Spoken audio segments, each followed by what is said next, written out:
Captain Alara Voss stood on the bridge of the UHS Perseverance and watched the stars through the forward display. The ship was old.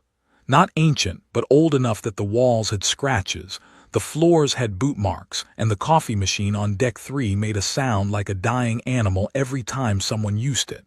She liked it that way. Old ships had character. Old ships had survived things. They were patrolling the far edge of human space, out near the Orion Spur where the stars grew thin and the darkness between them stretched wide. It was boring work. 3 weeks of scanning empty space, logging asteroid positions, and running maintenance drills. Her crew of 216 souls had settled into the comfortable rhythm of people who had nothing to worry about. That changed at exactly 14:07 ship time. "Captain," said Lieutenant Hara, the sensor officer, leaning forward in his chair, "I am picking up energy signatures behind the fourth moon of Kepler 9. Multiple contacts." Voss set down her coffee. "How many?" Hara was quiet for a moment. His fingers moved across his console. When he looked up, his face had gone pale. 42, Captain. 42 warships. They are using the moon's magnetic field to hide their emissions, but they just powered up their weapon systems and that gave them away." The bridge went silent. 42 warships was not a patrol. It was not an exploration fleet. It was an invasion force, and it was sitting right on the doorstep of human space. Voss did not panic. She had been in the Navy for 23 years. She had survived the Kepler incident, the Belt Rebellion, and a divorce that was somehow worse than both. She sat down in her command chair, crossed one leg over the other, and said, "Identify them." It took Hara less than a minute. Velkarath hegemony, mixed fleet composition, destroyers, cruisers, and one ship that is.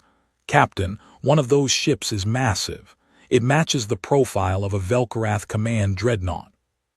The Velkarath hegemony. Voss knew the name. Everyone in human space knew the name. They were a coalition of 7 alien species that had spent the last 300 years conquering every civilization they touched. Over 400 star systems answered to them. They had never lost a war. They had never even come close to losing a war. The galactic community spoke about them the way small animals spoke about wolves, quietly and with great respect. And now 42 of their warships were hiding behind a moon, less than 2 days from the nearest human colony. "They are hailing us," said Communications Officer Reeves. "Put them through," Voss said. The main display flickered and a face appeared.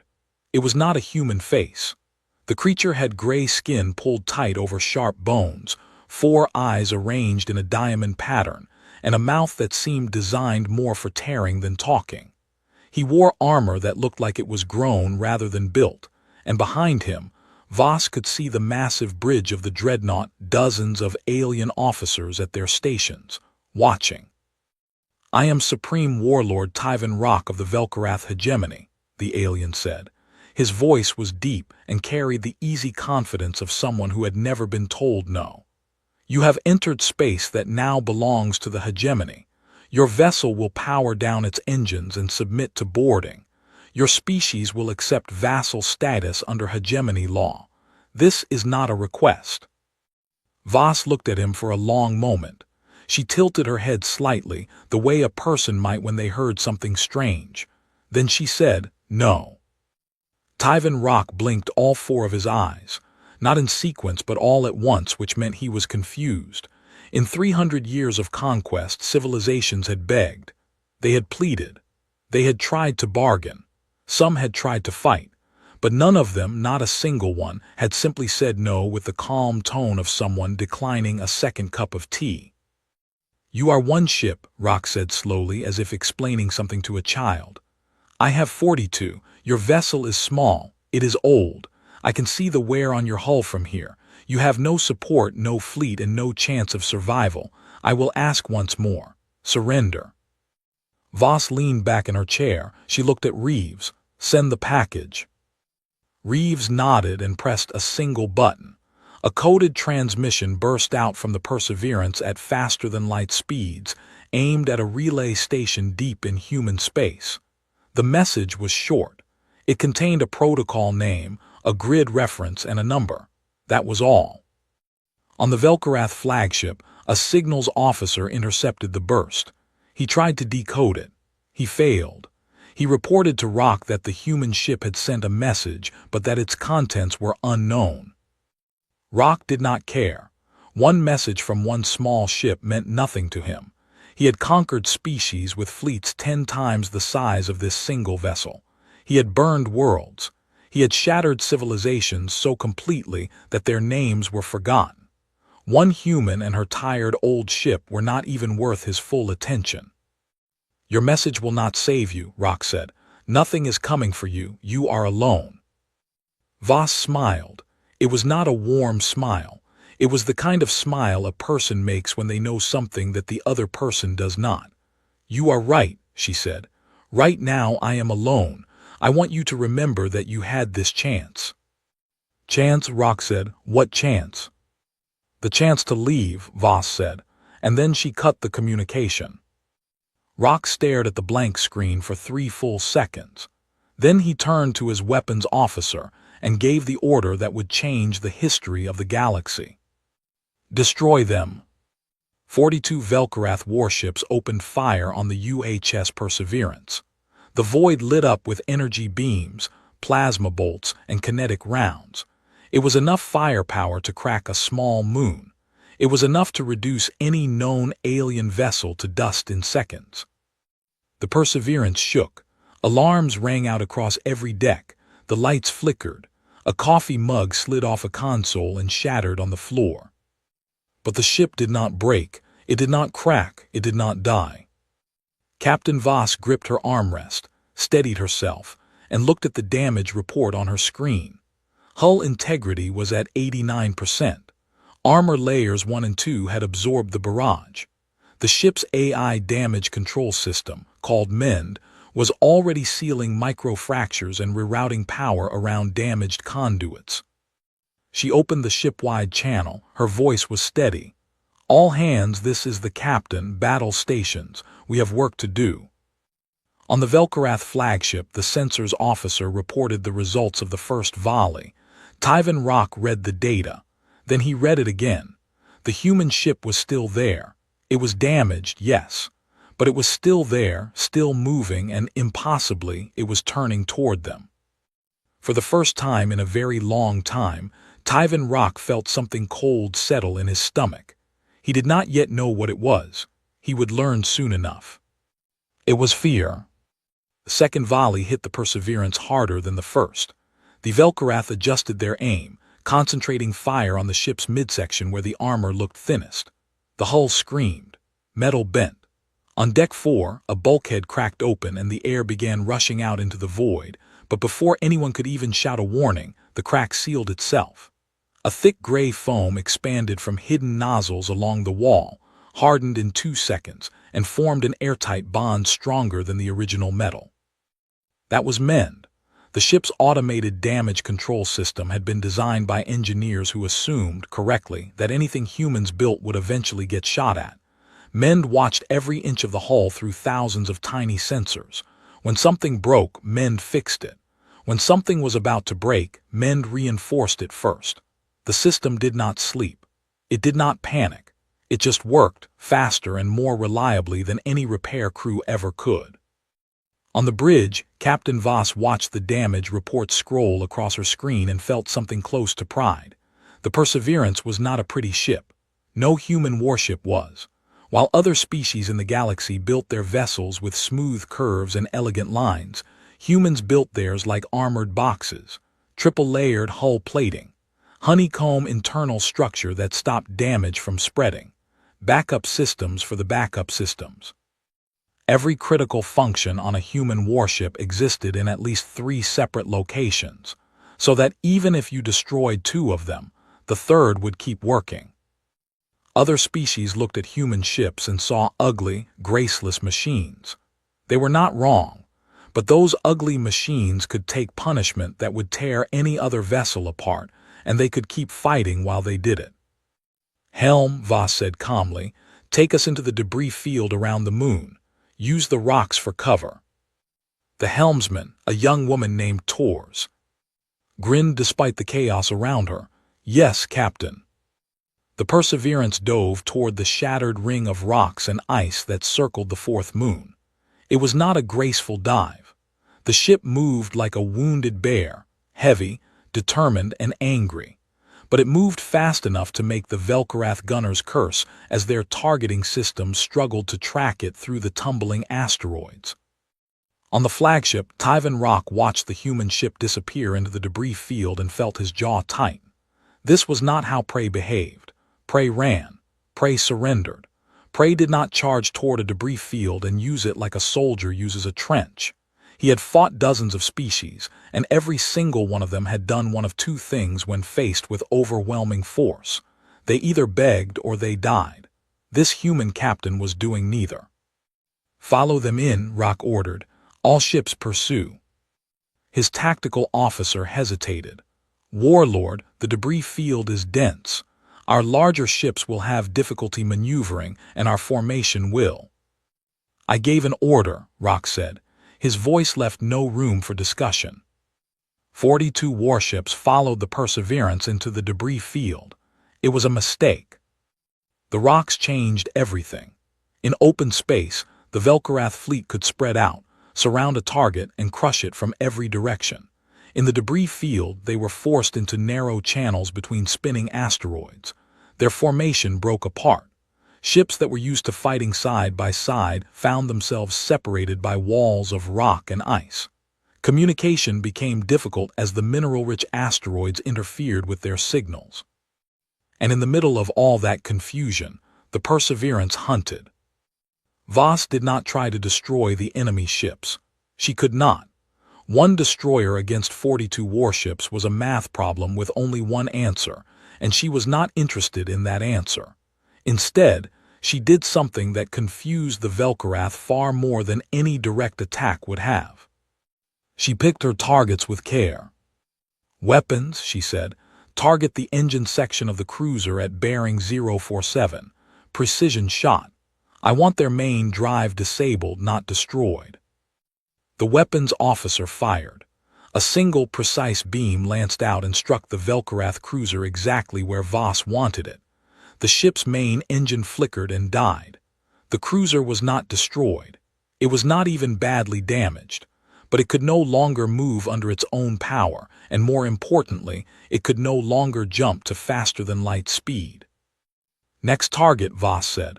"The destroyer at bearing 113, same thing, engines only." Shot after shot, the Perseverance weaved through the debris field and crippled enemy ships with surgical precision. Not killing, not destroying, just removing their ability to run. The Velkorath could not understand it. Why would a ship that was outgunned and alone choose to wound instead of kill? What possible strategy could there be in leaving your enemies alive but unable to flee? Deep in the flagship's analysis section, a young science officer named Setha Vey was asking herself the same question. She was not a warrior. She was a researcher, assigned to the fleet to study any new species they encountered. She had spent years studying the tactics of conquered civilizations, and she had never seen anything like this. She pulled up the tactical display and began mapping the Perseverance's movements. She tracked every shot the human ship had fired, every turn it had made, every target it had chosen. She ran the data through her modeling software and waited for the results. When the results came back, she felt her blood go cold. The human ship was not fighting randomly. It was not even fighting defensively. It was hurting them. Every shot, every maneuver, every seemingly desperate dodge through the asteroids had served a single purpose. The Perseverance was slowly, carefully pushing the Velkorath fleet into a tighter and tighter formation while systematically cutting off every possible escape route. The engines it had destroyed were not random targets. They were the engines of ships positioned at the edges of the fleet, the ones most likely to break away and flee. The human captain was building a cage, and the Velkorath were walking into it willingly because they were too focused on the kill to see the trap. Setha rushed to the command deck.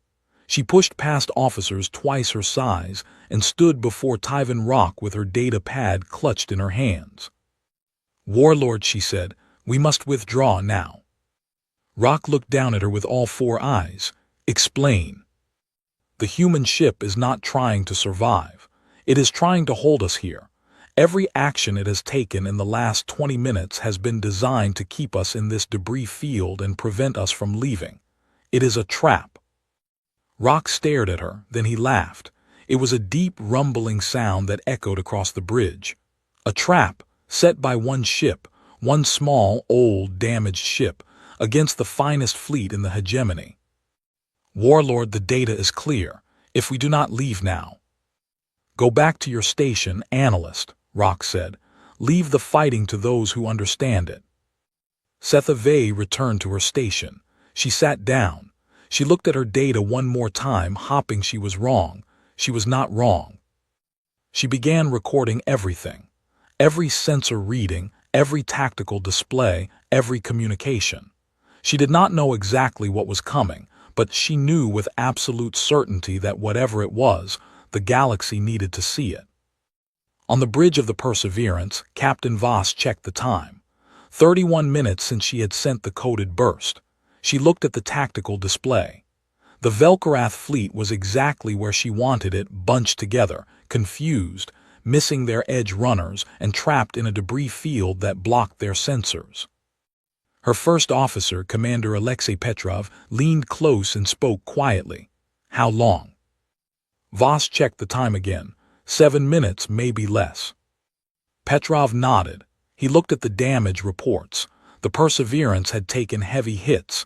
Decks 2 and 5 had partial decompression. The port weapons array was running at 60%. 17 crew members were in medical with injuries. The ship was hurting. But it was still flying, still fighting, still doing what it had been built to do. "Think they have any idea what is about to happen?" Petrov asked. Voss watched the Velkarath ships on her display.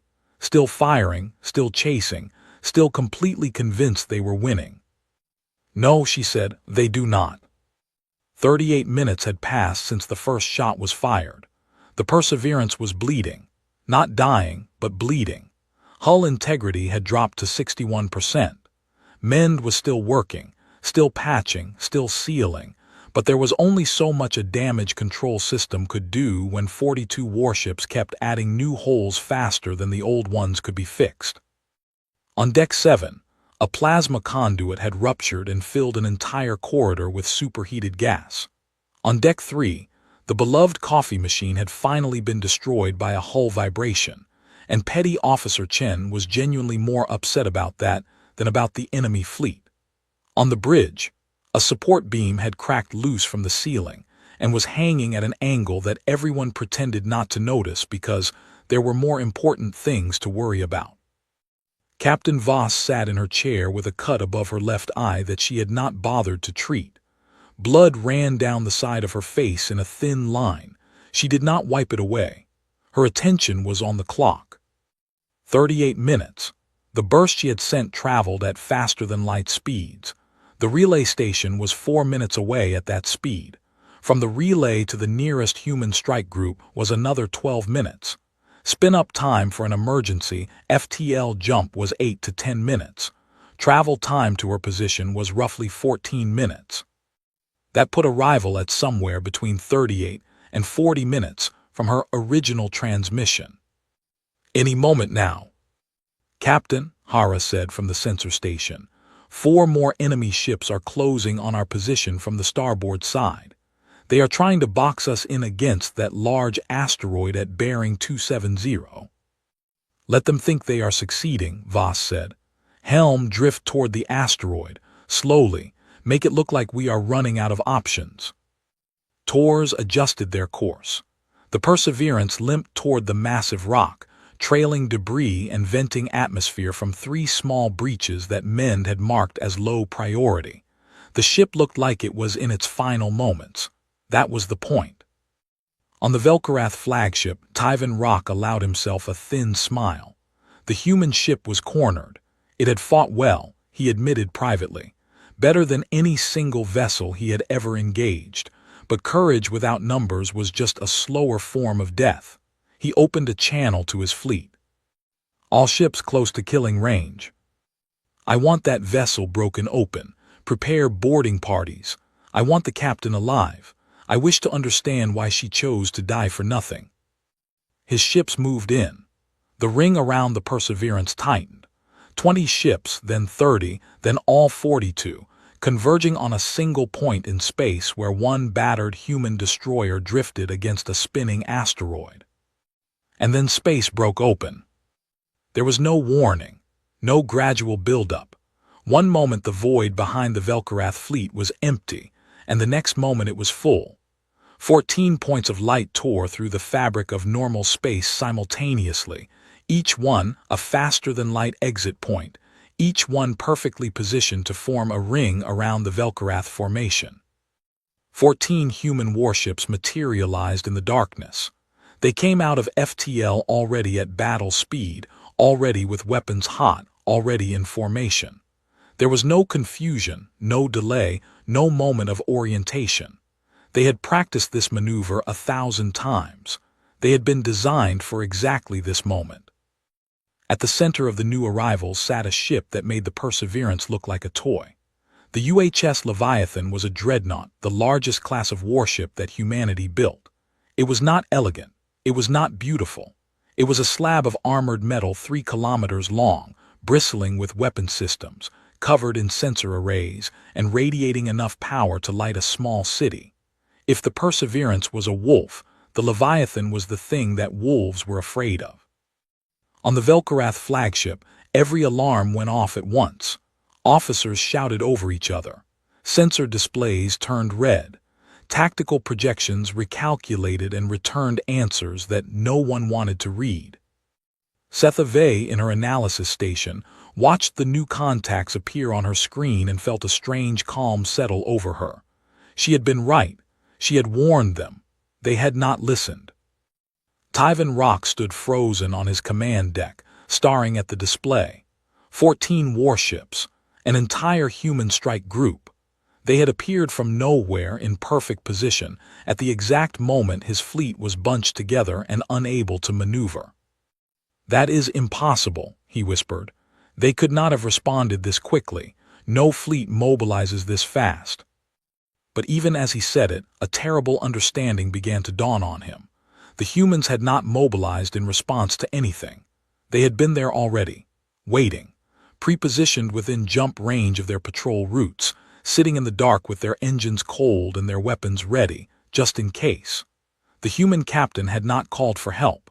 She had triggered a trap that was already set, like a hunter pulling a wire that had been laid across a trail days before. The Leviathan hailed the Velkarath fleet. The face that appeared on the screen belonged to a human male in his 60s with gray hair, calm eyes, and the posture of a man who had done this before and expected to do it again. "This is Admiral Cale Morrow of the United Human Systems Navy," he said. His voice was polite, almost gentle, like a teacher addressing a classroom. "You have fired upon one of our ships. I am required by the laws of my government to offer you 60 seconds to power down your weapons and surrender. I sincerely recommend that you take those 60 seconds. Rock stared at the screen. His pride screamed at him to fight. He still had 42 ships. The humans had only 15, counting the damaged destroyer. The numbers were in his favor. But the numbers were a lie, and somewhere deep inside he knew it. "All ships," Rock commanded, "break formation. Emergency FTL jump. Get us out of this system." The order went out. Ships across the Velkarath fleet spun up their faster-than-light drives. Engineers worked frantically to calculate jump coordinates. Escape was the only thought in every alien mind.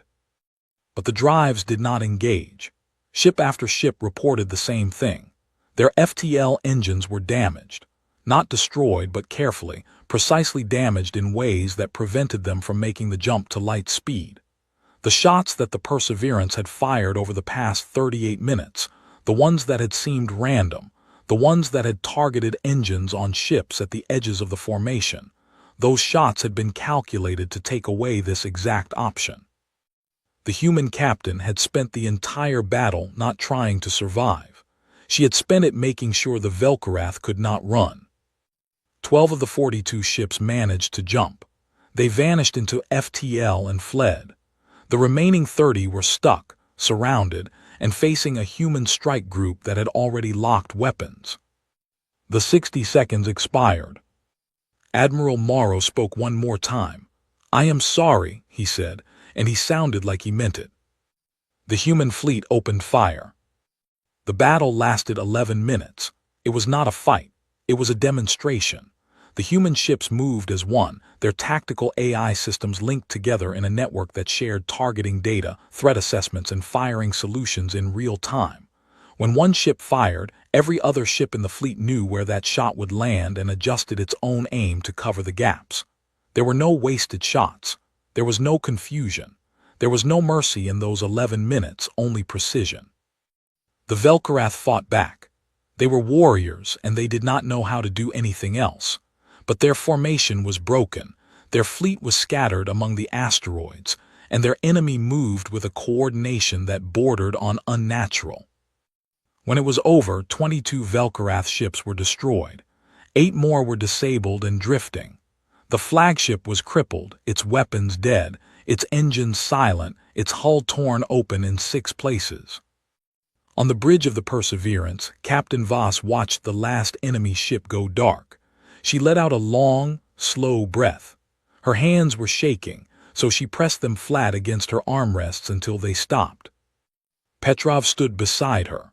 He looked at the tactical display where the Velkorath fleet had once been and said nothing for a long time. Finally, Voss opened a channel to the Leviathan. "Admiral Morrow, this is Voss. Thank you for the assist." Morrow's voice came back, warm and tired. "You did the hard part, Captain. We just showed up for the ending." Voss almost laughed. Almost. Then she looked at the casualty reports from her own ship and the laughter died. 11 wounded, 2 dead. Ensign Kowalski from engineering and Petty Officer Yamada from weapons, both gone. She closed her eyes for 1 second. Then she opened them and got back to work. There was still a lot to do. The Velkorath had a word for what happened after a battle. It translated roughly as the claiming. In their culture, the victor boarded the defeated ships, executed the officers, enslaved the crew, and stripped the vessels for parts. It had been this way for 300 years. It was the only way they knew. So when the human Marines boarded the crippled flagship, every Velkorath on board prepared to die. They did not die. The first Marine through the breach was a tall woman named Sergeant Akaffer. She came through with her weapon raised, swept the corridor, and found a Velkorath soldier lying on the floor with a piece of metal through his leg. He looked up at her with 3 of his 4 eyes, the 4th swollen shut from an impact. He waited for the killing shot. Akaffer lowered her weapon, knelt beside him, and pulled a medical kit from her belt. She examined the wound, applied a tourniquet designed for non-human limb structures, and injected him with a broad-spectrum painkiller that worked on most carbon-based species. Then she called for a medic and moved on. The Velkorath soldier lay there, alive and confused, staring at the ceiling. He could not understand what had just happened. This scene repeated itself across the entire flagship. Human Marines moved through the ship room by room, corridor by corridor. They secured weapons, they took prisoners, and they treated the wounded, every single one of them, regardless of species, regardless of rank, regardless of the fact that these same aliens had been trying to kill them less than an hour ago. The Velkorath did not know how to respond to this. Some tried to fight. They were subdued quickly and without unnecessary violence. Some tried to surrender formally, offering their necks in the traditional gesture of submission. The humans told them to put their hands behind their heads instead, which was far less dramatic but apparently sufficient. Tyvan Rock was found on the command deck, standing alone among the wreckage of his bridge. Most of his officers were dead or wounded. The great tactical displays were dark. The air smelled of burnt metal and something chemical that stung the eyes. He stood with his back straight and his hands at his sides, waiting. Captain Voss came for him personally. She stepped onto the bridge with 4 Marines behind her. The cut above her eye had been treated now, covered with a small white bandage that looked almost silly against the blood and grime on her face. She walked up to Rock and looked at him. He was easily 2 feet taller than her. It did not seem to matter. "Supreme Warlord Tyvan Rock," she said, "you are being taken into custody under the laws of the United Human Systems. You will be treated fairly. You will not be harmed. Do you understand?" Rock stared down at her. "You should kill me," he said. "That is the right of the victor." "We do not do that," Voss said simply. "Then you are weak." "You are welcome to think so." Rock was escorted to a holding area that the Marines had set up in one of the flagship's cargo bays. It was not a prison cell. There were chairs, blankets, water and food, human rations, but also emergency nutrition packs that the ship's medical team had adjusted for Velkorath biology. Guards stood at the entrances, but they did not point their weapons at the prisoners. They just watched. Rock sat in silence and tried to understand. In 300 years of hegemony warfare, he had never seen a victor behave this way. It made no sense to him. If you were strong enough to destroy your enemy, you destroyed them. If you showed mercy, it was because you were weak or because you wanted something. But these humans seemed to want nothing except for the fighting to stop. It disturbed him more than any weapon ever had. Meanwhile, in a separate section of the ship, analyst Setha Vey had been taken into custody with the other non-combat personnel. She sat in a corner, still clutching her data pad, still recording. A human officer approached her and sat down nearby. He did not crowd her. He just sat at a comfortable distance and waited until she looked at him. "I am Lieutenant Dara Osai," he said. "I am the cultural liaison officer for the boarding team. Are you injured?" Setha studied him. He was young, with dark skin and kind eyes that seemed wrong on a soldier. "No," she said. "I am not injured." "Good. Can I get you anything? Water, something to eat?" "I would like to understand something," Setha said. Osai tilted his head. "Go ahead." "Why are you doing this? You won. Your fleet destroyed ours. By every law of war that the galaxy recognizes, you have the right to do whatever you want with us. Why are you giving us blankets?" Osai was quiet for a moment. He seemed to be thinking about how to answer. When he spoke, his voice was careful. "Because giving you blankets is the right thing to do." "That is not a strategic answer." "No," he agreed, "it is not." Setha leaned forward. "Your captain, the woman on the small ship. She spent the entire battle preparing a trap. She let us chase her. She let us think we were winning. She crippled our engines so we could not escape. Every move she made was calculated to lead us to destruction. That is not the behavior of a kind species. That is the behavior of a predator." Osa did not argue. "You are not wrong." "Then how do you explain this?" Setha gestured at the cargo bay, at the blankets, at the medics treating wounded Velkorath soldiers. "How can the same species that built that trap also build this?" Osa looked at her for a long time. Then he said something that Setha would remember for the rest of her life. "We spent 10,000 years conquering each other," he said. "We burned our own cities. We enslaved our own people. We invented weapons so terrible that we had to create laws just to forbid ourselves from using them. We got very, very good at war, better than we ever wanted to be." He paused, and then we got tired, not weak, tired. We looked at what we had done to ourselves and we decided that if we were going to carry this ability to destroy, we also had to carry the responsibility to stop. So we built rules.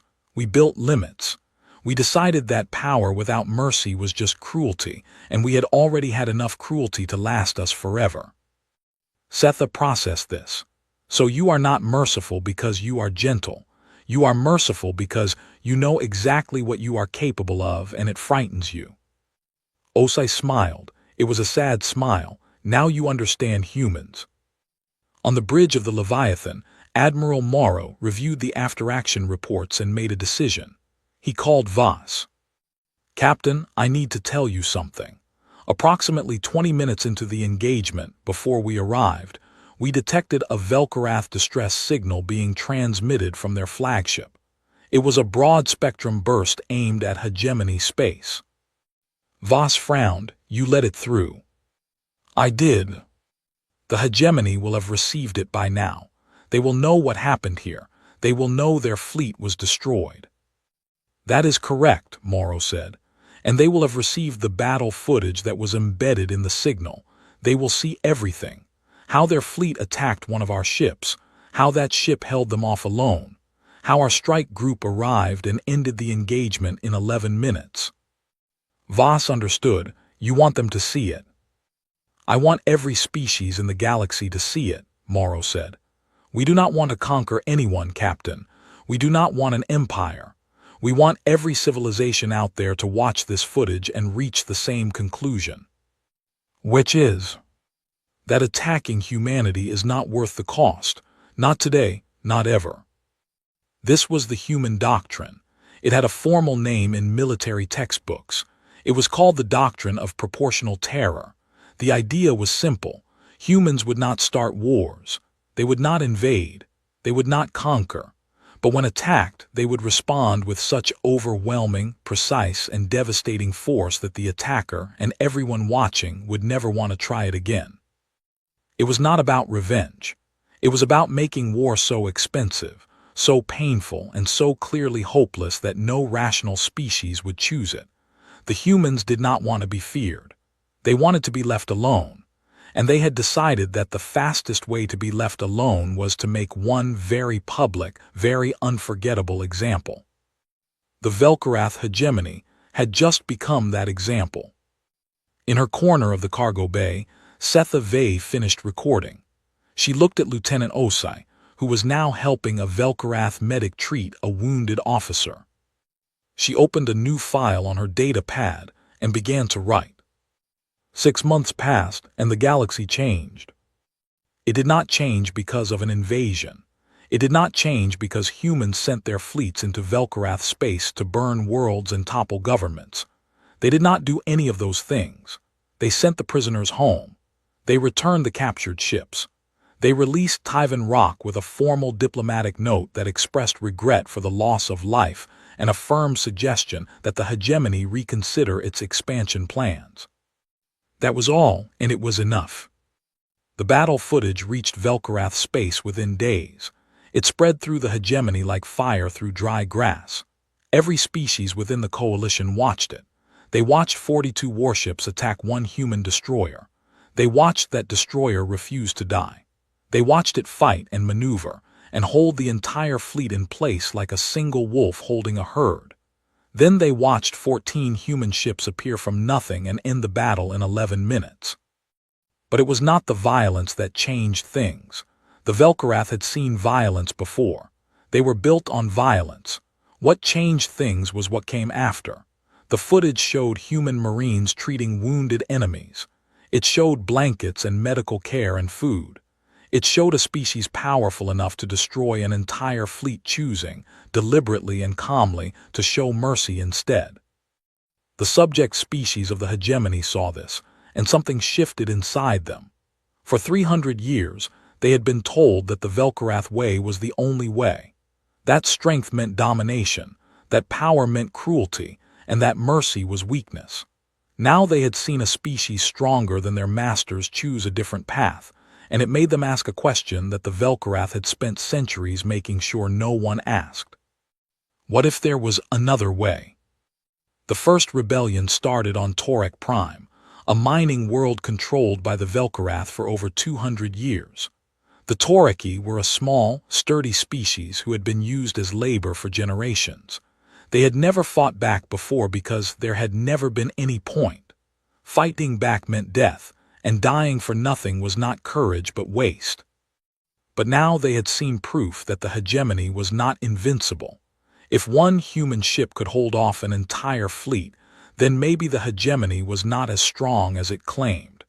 Maybe the walls were not as thick as they looked.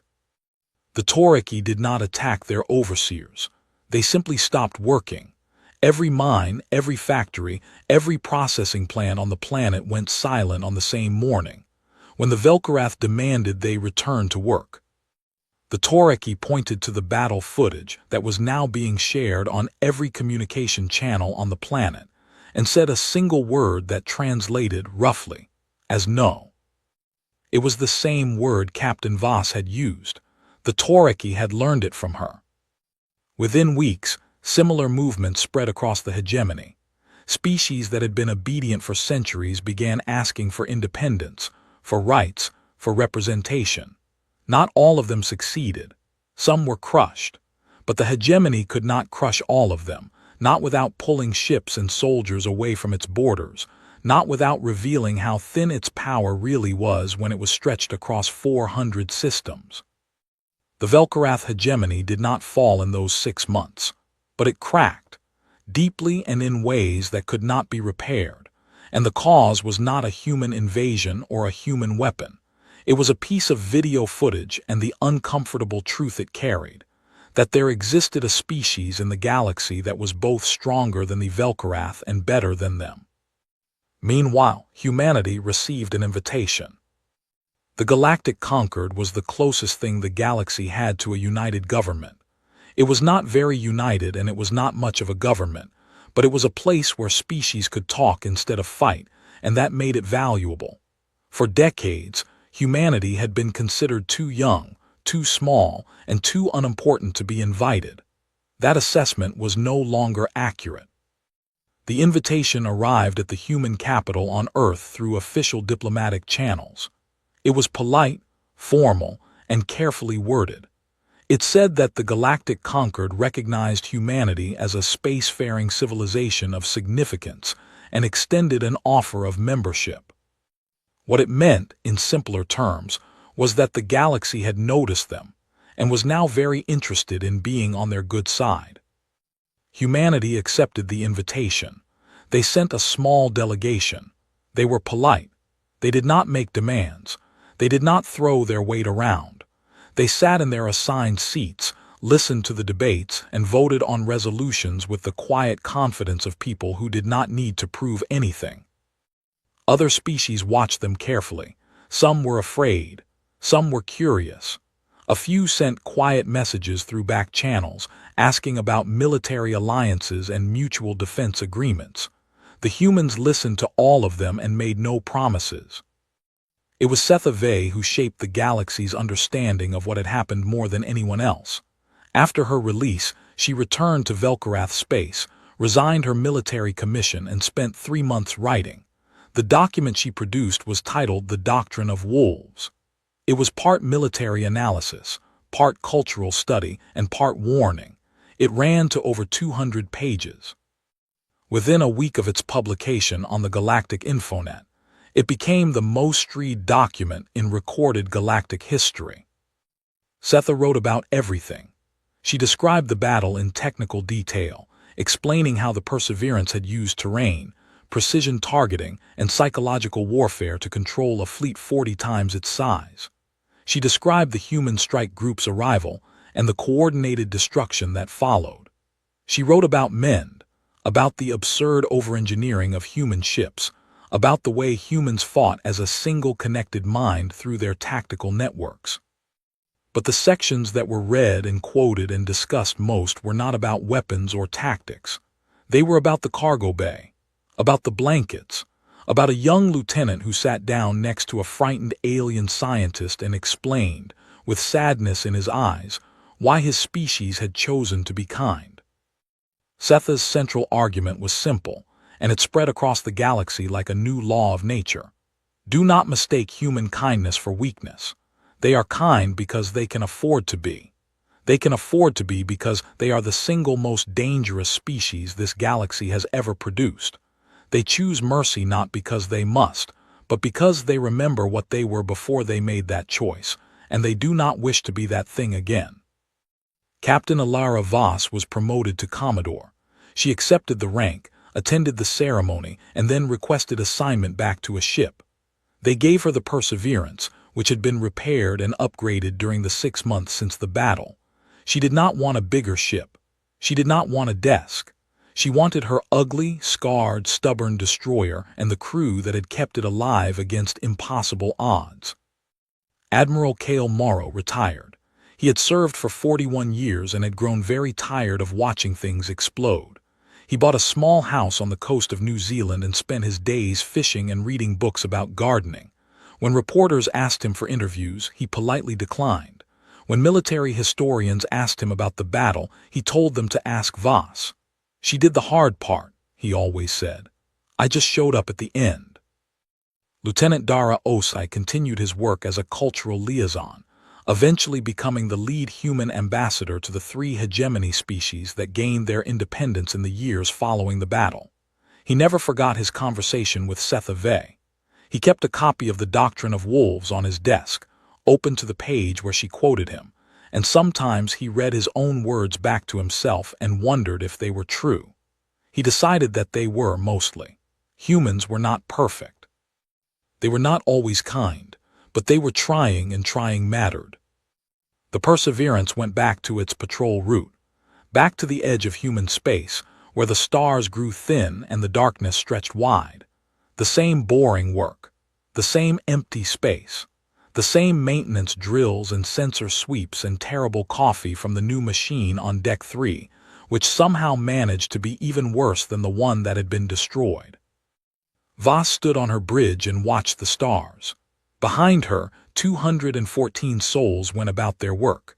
2 chairs on the bridge had small metal plaques on them now, engraved with the names Kowalski and Yamada. Nobody sat in those chairs. Nobody needed to be told why. The Perseverance drifted on, alone in the dark. But it was not really alone. It was never really alone. Somewhere out there, hidden in the black between the stars, human strike groups sat in silence with their engines cold and their weapons ready, waiting for a signal that they hoped would never come. 3 months after the Perseverance returned to patrol, a new alien empire called the Rithek Mandate detected it on their long-range sensors. A young Rithek officer, eager and ambitious, reported the contact to his commander. He noted that it was a single human ship, apparently unsupported, operating near the edge of Rithek territory. He recommended interception and capture. The elder commander, a veteran of 60 years who had survived 3 wars and had no interest in starting a 4th, pulled up a document on his personal terminal. It was a copy of the Doctrine of Wolves.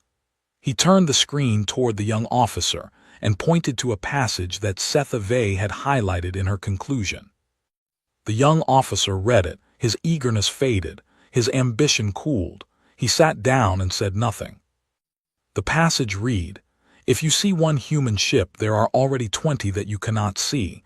They are watching, they are waiting, and they have already decided how the battle will end before you have decided to start it. Leave, now, while the choice is still yours." The Rithek fleet changed course and moved away.